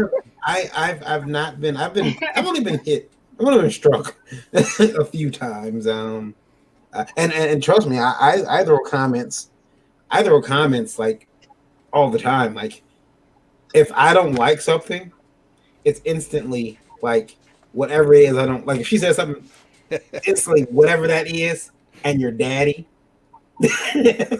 So like, if she says, you're getting fat, your daddy's getting fat, but I'm quick to add like your daddy in there. But she agrees. She's like, yeah, he is actually. But then I was saying he's losing weight, so yeah, that's kind of sad. But so I pick on parents. However, I'm convinced, like she can't pick on mine because my father's dead, my mother's a saint. So no. My mother's not a saint; she's far from it. But I do want to ask you guys. We talked about this earlier. We don't have any cons this year. New York Comic Con just canceled today, even though Newsweek put an article out yesterday saying that they were planning on moving forward. So Lola's theory was that Repop told Newsweek to run that article so that the mayor would have to come forward and cancel that event. Tell them they're not doing it so they can get their insurance policy. But that was your theory yesterday. Okay. Yeah, so you probably don't even listen to yourself. But they canceled it now. So no Comic Cons I know Rob Anderson said that was it for him. How are you guys doing with no Comic Cons? How you hanging in there? Well, we've had 14 shows get canceled on this year. We actually were supposed to be at the first show that got canceled this year, which was Emerald City in Seattle, and we've been able to see how the thing goes. The con says we're going to be in it. We're definitely going to do it, and like you said, they have to wait for the city to cancel them. That way, they don't break their contract. They don't lose their insurance money and whatnot, and they get put in a position where the city has canceled it. They haven't broken the contract. For us, we've always fared really well when it comes to much smaller shows and in-store signings. Travis Gibb actually set one up for us a couple of weeks ago in his hometown of Melbourne, Florida, and it worked out really well. It's a really, really great store out there called Kingdom of Comics, and we had a great time there. Little events, we have one that I'm going to be at this coming Sunday, which actually runs at a mall. And malls are set up for social distancing. They have all aisle running this way, aisle running the other way. Masks are going to be on the whole time. We'll see how it goes. That's pretty much the only things that we have other than one open air thing later on this year. All the other 14 have been canceled, so we're just doing the best we can. Mm-hmm. Steph, any cancellations for you? The same thing, pretty much. Yeah, it's kind of weird. We have done a couple of the in-store signings, and I feel like we have had some of our best days doing that. And I think it's probably a combination of a few things. It's a smaller event, so it's a little bit more intimate. We get a chance to talk to people a little bit more than we would at a busy con. And people are wanting to get out of the house. They're bored. We've been all in lockdown. We want new stuff to read, but there's not a lot of ways to get it. So we've had a lot of successes with that. Matt's in Florida and I'm in California, so we're doing the bi-coastal thing. And normally I'm flying out there to Florida all the time because the Florida comic scene is huge and crazy, and there's tons of conventions. But I also have attended ones in California. I was supposed to be at San Diego Comic-Con. I was supposed to be at WonderCon, and of course those got canceled. We were supposed to be at Emerald City. So I think with the Free Comic Book Day thing, kind of get it extended. I'll be doing maybe some local comic signings here too in my hometown. I upset a buddy of mine about Free Comic Book Day who owns a store. I found out something, and he was quite upset when he found out. I'll tell you guys off air. Anyway, Adrian, how have you been affected?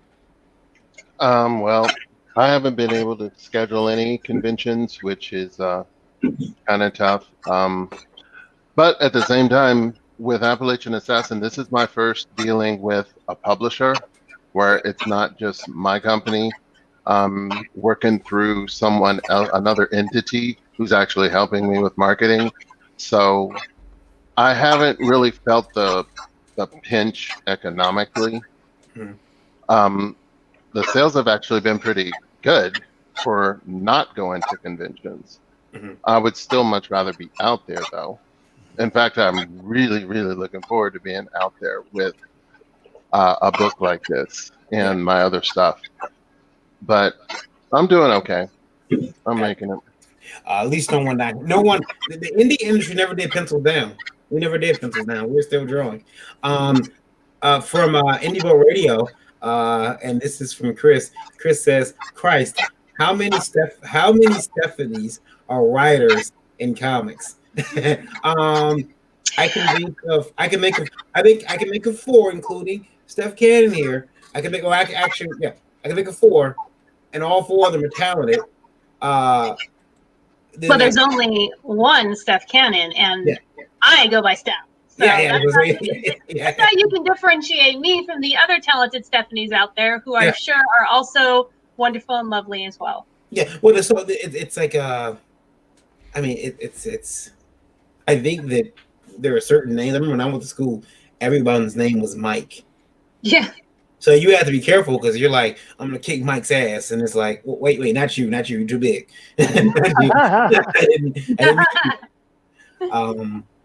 I always had that name that I stuck out. So I can't think of it off the top of my head, and I know I'll kick myself later because I'm sure that there are, but I can't think of any off the top of my head that many Stephanies. There's definitely a lot of Matts, however. Stephanie Menard. Yeah, Stephanie Menard. Stephanie Cook. Yeah. Crap. Man, I'm going to look at my phone. There's no staff. There's only one staff. So. Then there's Steph Wilson, but that's a guy. Yep. Yeah, exactly. I just want to point out that Chuck's Raw Reviews has good taste. So many good people on this show. Holy shit. Yeah.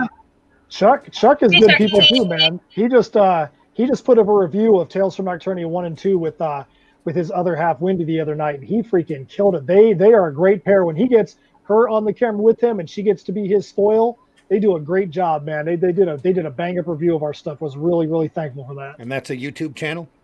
Yeah, it's actually on YouTube. You know what? Chuck's Raw Reviews. Yep. Chuck's Raw Reviews. Everybody should check it out. I do have another piece of information out, Randy, to give out. A actual competition that we've been gifted to give away here on the show. It's not another one of these. Drop the taco. Get in the car. No, not one of those. Actually, the good folks over at Caesar are sending me Little Caesar? No, Caesar. Caesar guys are sending me. They're already giving me a scanner, but they're giving me a secondary scanner to give away to people who are subscribed to our channel. And I'm starting that tonight, and we're gonna end it in. It's August 11th today. Maybe October 1st we'll end it. People will subscribe to the channel. I will take all those names and throw them in a randomizer, and we'll do it live. And Do it live. And they're gonna win the Caesar scanner. And if you guys don't know what the Caesar scanner is, it is a scanner that I found on Indiegogo that has curve flattening technology. Dun dun dun. You may be Ahoy! you may be thinking about being sick, but in curve flattening, but no. Not type of curve flattening. This is curve flattening. In no way does that apply to Lola. No. Andy Princess. She's gonna kill us. Hold on. I just got back. I don't know what you guys are talking about. Well, He said you're a very nice person and he appreciates all that you do for him. That's right. That's what he said. Yes. Bullshit. I will share the audio from the page because they can do a lot better than I can. Sorry, they're giving me stuff. I got to play it again, Randy. Here we go. how they put up with us, I'll never know. Yeah. Here we go. Last year, we created the Caesar Aura Scanner, our second campaign on Indiegogo, and you loved it. We created a community of over 20,000 backers and 150,000 users around the world. And we scanned everything. Now we're back with a scanner like you've never seen before. This is the Caesar Shine Ultra.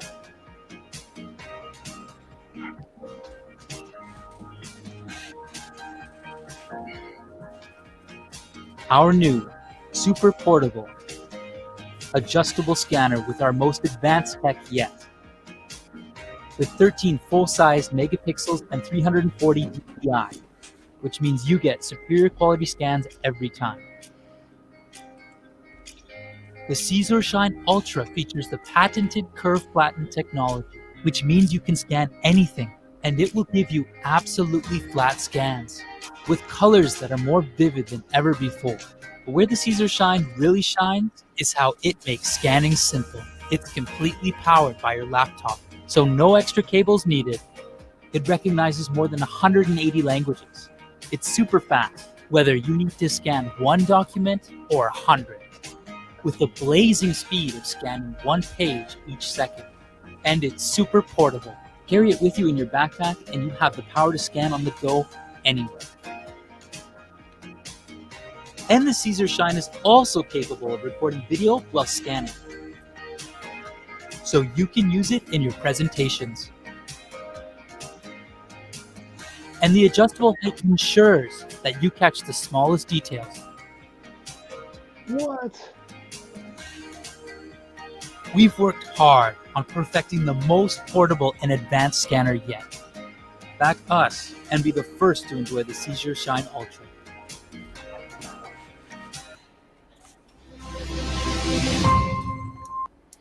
So yeah, Well, I do want to do a omnibus of my tales from the Anniverse books, and so you can expect me to come up there and or run over to your house, at least with a bunch of books, and we'll scan it and put it to the test. yeah. But they're giving Do So an actual testimonial.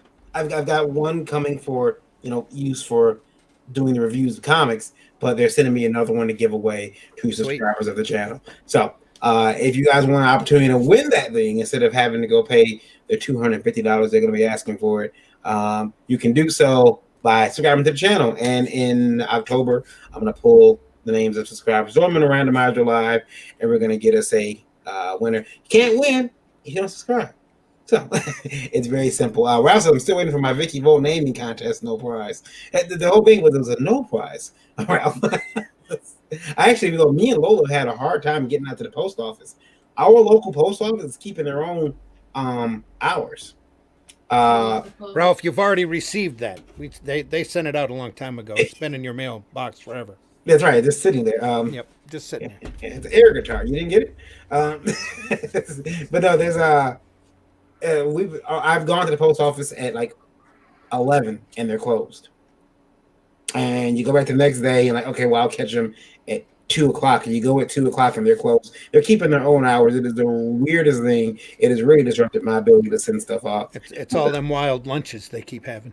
Yeah, but if you guys really do want to get a hold of that scanner, make sure that you do subscribe to the channel. And with that, we'll move on to something else, which is Matt said Chuck's Raw reviews of Tales of Nocturnia. Yeah, I don't have a copy to review, Matt.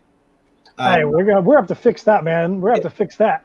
Yeah. The link that's right above there. I put a YouTube link, but that's actually the link for YouTube for his Chuck Star reviews. All right, and I will make sure that's in the chat as well, in the description as well. And then Adrian, gonna need a copy of Appalachian Assassin to review.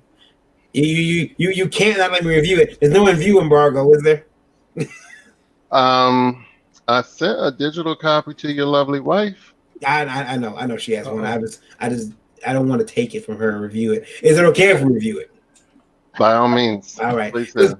I'll tell you guys right now. I was at a Comic-Con and Randy shook his head when I told him. I had a gentleman come to me and say, "Hey man, could you take my review on the review on your page of my comic down?" I'm like, "Well, what's up, man?" And he said, "Well, it wasn't a good review. Usually, when there's a bad review, the reviewer talks to you before and lets you know and lets you approve it." And I'm like, "Approve it?" And he's like, "Yeah." And I said, "Well, the problem is I don't do the reviews myself. I send them out to other people because I feel like it's a conflict of interest." For all our radio listeners, that was a look of sheer bafflement on Matt Noel's face. Yeah. and he's like, what? and they told me, they said, yeah, man, reviewers will ask you, they'll let you know, hey, I reviewed your comic, but you want to see the review first and approve it before I post it. And I thought that was the weirdest thing. And I mean, my world was spinning for a second because I was getting this new information that I could not process. Have you guys ever heard of that? Like, is that something that's going? Am I missing something? Well, I will say this. It's funny that you asked that. We had some reviews that were done of our comic, and there was one that was not so fresh. And the guy did write us. He said, "Hey man, I reviewed your thing," and he's like, "You can let me know if you want me to post it or not because it's kind of a middling review." Mm-hmm. And I read it, and he's definitely right. It was a middling review, but I'm like, I'm not going to tell him not to post it. It's his viewpoint on what it was. Doesn't mean I agree with some of the stuff he said. But if you don't have all the different reviews out there, how can you believe the ones that are good? Which the funny thing was, a week later, we got a review on Fanbase Press, and it was one of the best reviews we've ever gotten. The guy completely got everything we were trying to get. He actually went back and listened to some of the music that was out there and looked at the issues 0, 1, and 2 and put a great review out there. And we're like, if somebody doesn't have the ability to see both, then it's just a fluff piece. But yeah, I mean, somebody being able to tell you don't post it, man, no, that's bullcrap. You got to be able to post them all, or your reviews aren't going to look like they've got balance. If you're going to create something, you got to be prepared for the bad and the good. If you're going to give something to be reviewed, you got to realize that it's not always going to be good. Nobody that ever created anything never escaped this world with all great reviews. It's part of the deal. Yeah, please everybody all the time. Katrina says, "Hey, I had to buy my copy of the review. You don't have a free one." I you know what's funny is that people usually I'll tell them, like, if I buy it, I'm reviewing it. But if they give it to me for free, usually it's because they want me to review it. And at that point I have to send it out to, I will make sure it's linked to just one person. And we got 4 different people to review our books for us, so that I don't review them. And I don't know what they say until I get them back, and I have to go in and post them to the site. Sometimes I do. Other times they do them. They put the reviews actually posted. Adrian, have you ever encountered that? Has anyone ever told you, "Hey man, your review's not that good, bro"? Because a lot of these people get paid for the reviews. I mean, whether it's 10 cents a word or whatever, you tell them they can't post it. Now they can't make that money. The answer is no. I've never been told that. I will tell you this. When I was early in the game of doing this, I had a book that I will not show you Um, that was interviewed, I'm sorry, reviewed by Tony Isabella. Ooh. And he just completely ripped it apart. I mean, and we have a name for him. I can tell you off the air. Like 1 out of 5 stars. I was lucky to get a 1-star review. Oh. And years later, I saw him at a convention. He came by my table, and I told him, "You reviewed one of my books," and he just kind of looked like, was I right?" And I said, "Yeah, you were." I just had to put my ego aside and admit that the book was horrible. Mm-hmm. But I wanted something that was done that I could put my name on. And as much as sometimes, well, I won't speak for everybody, I'll speak for myself, is we don't want to hear people saying they don't like our books. We kind of do need to hear that. Yeah. We kind of need to hear that everything you do is not golden. Yeah. Yeah. But you also have to be able to differentiate that between the people that are just hating. Mm-hmm. And honestly, if you don't have a couple of early works out there that you don't absolutely cringe at, you're not really an artist, in my opinion. You got to have them out there and go, "Ooh, buddy, yeah, okay." I've got a couple of things like that if somebody ever brings me up to autograph, and I think Varian's witnessed that at one point or another, you look at it and you go, "You like this?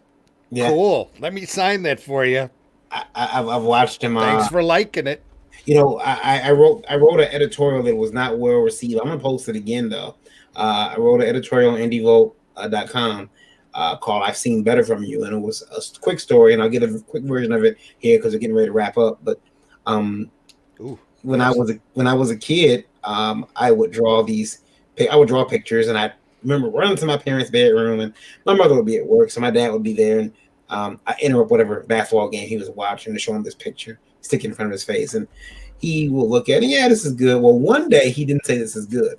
One day he got his picture. It was a Ninja Turtle based on the movie design, so it had like the black dots on it and stuff. And he says, "I've seen better from you." And I'm like 8 or 9. I'm like, "What did you say?" He's like, "I've seen better from you. You're just phoning it in now." And I went back to my room confused. I looked at the picture like, what is he talking about? I thought I had another masterpiece here.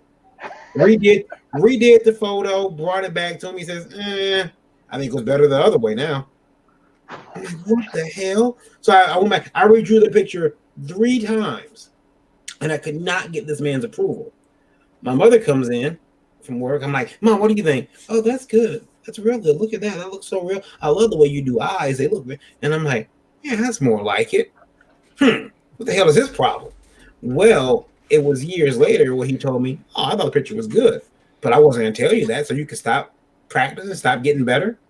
If I just give you glowing praise all the time, you're never going to want to get better." And I've carried that with me my entire life, so much to the point where now when Randy tells me that my feathers look like leaves, I'm like, there are feathers through the whole comic, and they now all look like leaves. So I gotta go redo the whole. Which I was glad Randy told me that. I did not mean to throw you off. It's cool. It's cool. Giving you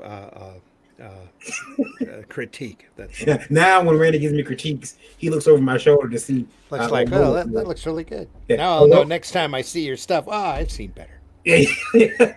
Lola will be behind him like this. Yeah. Don't say anything. 2 years. Yeah. So yeah, I'm gonna post that article again because I think that we sorely need it again because people are they want sugar-coated reviews and you can't get better unless there's someone, "Hey, I didn't like this. I like this part of the story. I didn't like this part of the story." Yeah. My kid's gonna have a tick. I'm gonna raise somebody with a really bad problem. They don't like it. He's pretty. With me all the time. Yeah. I'm like, especially do it to it when it comes to cooking. Like, what is this? No, I'm just kidding. Well, you do it with my graphic design all the time. Graphic design, photography, and I'm moving into the cooking lately. I'm moving in that direction. Careful, you could be cooking the rest of your life. Yeah. Guys, where can they find you at? We will start with But before we do that, what's our final radio number? Final radio number. Let me pull it up, actually. Pull it up. I'm so sick. All right. And excuse me, everyone, to and Indie Vote Radio listeners and you guys watching. You might notice that I'm, again, further from the camera. I'm sick today, but I'm here. So I'm not my usual self. And I'm medicated, too, so yeah. God help me. Final radio number tonight, Randy, 78,000. Oops, I lost the page. Oh, crap. 78,000. We love all of you out there that are listening. Yep, 78,011. So hello to you. 78,011.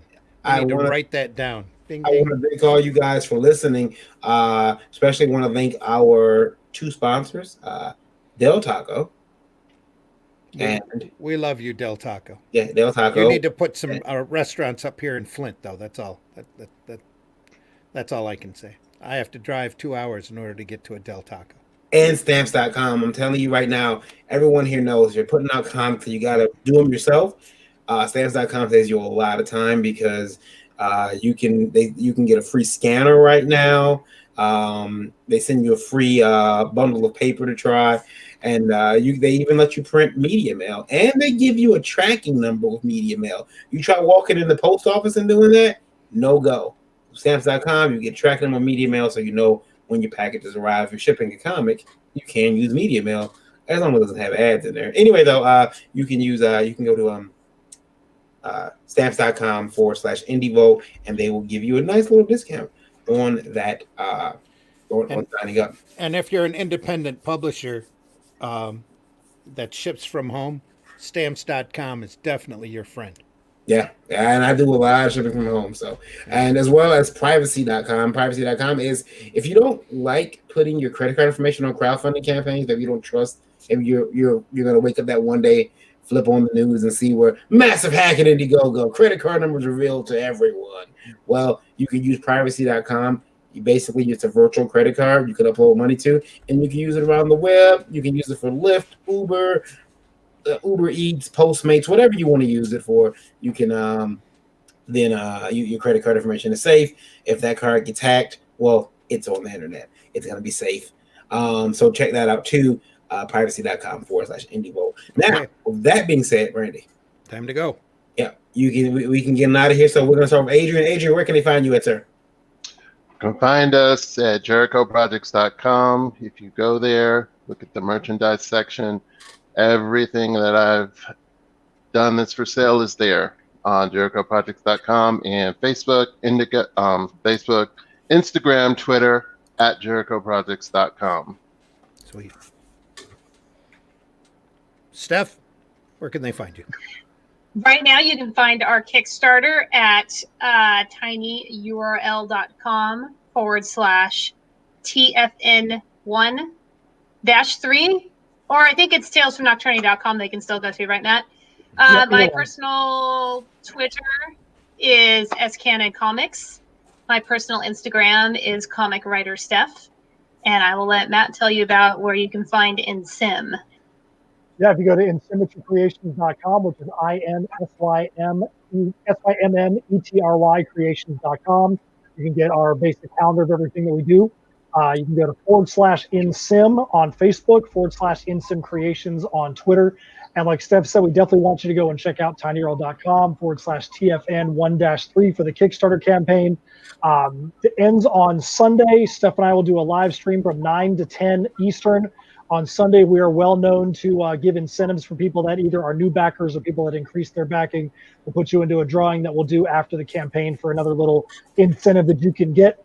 And we want to plug a couple things really quick. Steph dropped an insane podcast today on the with Pat Shand, where she talks about going from being an only child to one of 10 siblings at the snap of a finger.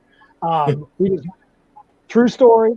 It's true story. Yep. It's true story. If you want to hear more, check out that podcast, Space Between Entertainment. Tomorrow, Lola, Geekgasm, 9, Packed house tomorrow. Packed house tomorrow on that show. Packed 9 house tomorrow p.m. night. Yep. Eastern Standard Time.